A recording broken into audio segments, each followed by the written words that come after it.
औज़ुबिल्लाहिमिनश्शैतानिर्रजीम बिस्मिल्लाहिर्रहमानिर्रहीम। अस्सलाम वालेकुम व्यूअर्स, उम्मीद करती हूँ आप सब खैरियत से होंगे। अल्लाह के हुक्म से मैं भी बिल्कुल ठीक ठाक हूँ। आज हम एक और रेसिपी के साथ आए। आज मैं बनाने लगी हूँ मसालेदार भिंडी। बहुत मज़ेदार और बहुत ही सिंपल तरीके से बनाऊंगी, तो रेसिपी को आपने बिल्कुल एंड तक देखना है। रेसिपी स्टार्ट करने से पहले रिक्वेस्ट है, जिसने चैनल को सब्सक्राइब नहीं किया प्लीज़ चैनल को सब्सक्राइब कर लें। तो चलें अपनी वीडियो स्टार्ट करते हैं। पतीली में तकरीबन मैंने हाफ कप से थोड़ा सा कम ऑयल शामिल कर दिया है। ऑयल को गर्म होने के लिए हमने रख दिया है। आपको मैं दिखा देती हूँ कि मैंने भिंडी कौन से साइज़ में काटी है। आधा किलो मैंने भिंडी ली है। इसको अच्छी तरह से वॉश करके थोड़ी देर इसका जो पानी ड्राई हुआ तो इसको मैंने इस तरह से दो दरमियान में से पीस कर लिए हैं। इस तरह बहुत मज़े की भिंडी बनती है। और अब इसमें हम भिंडी डाल देंगे और भिंडी को अच्छी तरह से आपने फ्राई करना है।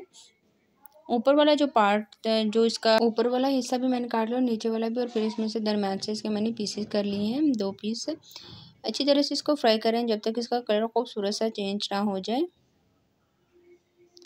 जी, तो भिंडी फ्राई होना स्टार्ट हो गई है। इसकी जो चिकनाई होती है उसको ख़त्म करने के लिए मैं इसमें डाल दूंगी थोड़ा सा नींबू का रस। अगर आपके पास नींबू का रस नहीं है तो आप इसमें सिरका भी ऐड कर सकते हैं। ये एक बहुत ही मज़े की ट्रिक है। अगर आप ये डालेंगे तो जो भिंडी लेसदार बनती है वो बिल्कुल भी नहीं होगी। इसमें जो चिकनाई होती है वो ख़त्म हो जाएगी। तकरीबन भिंडी को फ्राई होते हुए 10 मिनट हो गए। इसका खूबसूरत सा जो कलर है वो चेंज हो गया है। आप ये देख सकते हैं बहुत ज़्यादा आपने इसको फ्राई नहीं करना है। तकरीबन 60 to 70% आपने इसको फ्राई करना है। अब मैं इसमें शामिल कर दूंगी प्याज। तक 3 अदद मैंने दरमियाने से इसके प्याज ले लिए हैं। प्याज भिंडी में थोड़े से ज़्यादा शामिल होते हैं। प्याज ऐड कर दूंगी। प्याज बिल्कुल मैंने, आप देख सकते हैं कि बारीक बारीक काटे हैं। और प्याज डालने के बाद इसको दोबारा से मैं मिक्स कर रही हूँ और प्याज सॉफ्ट होने तक हम इसका इंतज़ार करेंगे। प्याज को आपने अच्छी तरह से सॉफ्ट होने देना है। बस ये ध्यान रखना है कि प्याज का जो कलर है वो चेंज ना हो। इसका सिर्फ कच्चापन हम ख़त्म करेंगे। भिंडी बहुत तरीके से बनती है, बहुत अलग अलग लोग बनाते हैं, लेकिन अगर आपने इस तरह से भिंडी ट्राई की, आप घर में ज़रूर बनाइएगा। आप यकीन करें कि सबको बहुत ज़्यादा पसंद आएगी।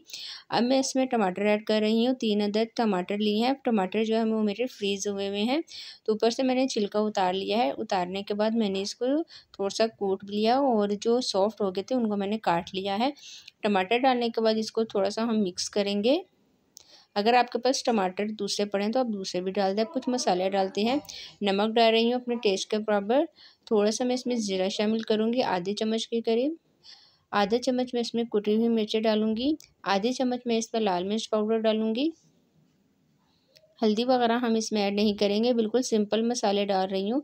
आप देख सकते हैं कि टमाटर डालने के बाद काफ़ी हद तक पानी आ गया है। यहाँ पे चूल्हे की फ्लेम को थोड़ा सा हाई करते हुए मैं इसकी भुनाई कर रही हूँ।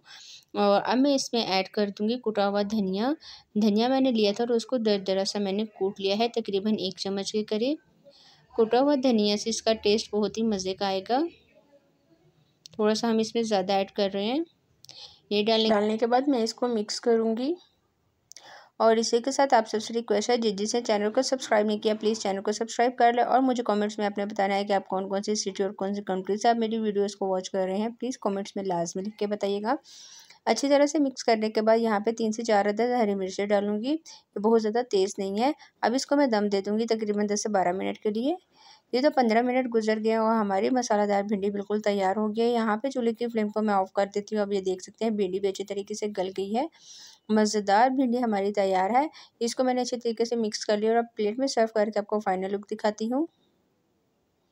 जी, तो हमारी रेसिपी हो गई बिल्कुल तैयार। मज़ेदार मसाला भिंडी जो कि मैंने बहुत सिंपल तरीके से बनाई है। ये रेसिपी आपने ज़रूर ट्राई करनी है। ट्राई करके मुझे कमेंट्स में बताना है।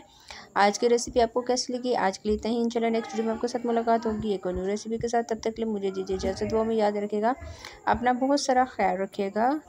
अल्लाह हाफिज़।